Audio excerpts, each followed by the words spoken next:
ആദ്യം തന്നെ എല്ലാവർക്കും വിഷു ആശംസകൾ ഗൈസ്. ഇത്തവണത്തെ വിഷു കുറച്ച് സ്പെഷ്യലാണ് കേട്ടോ.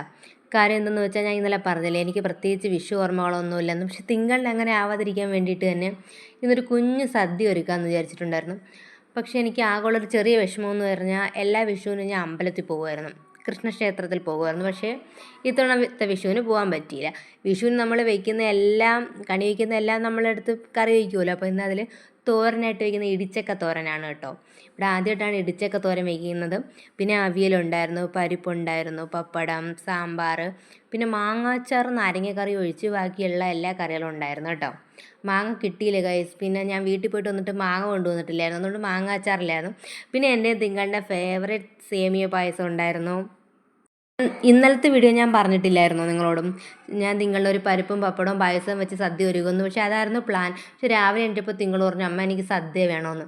ശരിക്കും പറഞ്ഞാൽ ഇതിൽ ഏറ്റവും കൂടുതൽ നന്ദി പറയാനുള്ള എൻ്റെ തിങ്കളുടെ അടുത്താണ്. അവൾ സദ്യ വേണം എന്ന് പറഞ്ഞത് കൊണ്ടാണ് ജീവിതത്തിൽ ആദ്യമായിട്ടാണ് വിഷുവിനൊരു സദ്യ ഉണ്ടാക്കി കഴിയുന്നത്. ശരിക്കും പറഞ്ഞാൽ ഇതിനു മുമ്പ് ഇങ്ങനത്തെ ഒരു വിഷു കടന്നു പോയിട്ടേ ഇല്ലെന്ന് തന്നെ വേണം പറയാൻ. പക്ഷേ നല്ല സന്തോഷമുള്ളൊരു വിഷു ആയിരുന്നു ഇത്. എല്ലാവർക്കും ഒരിക്കൽ കൂടെ വിഷു ആശംസകൾ ഗൈസ്.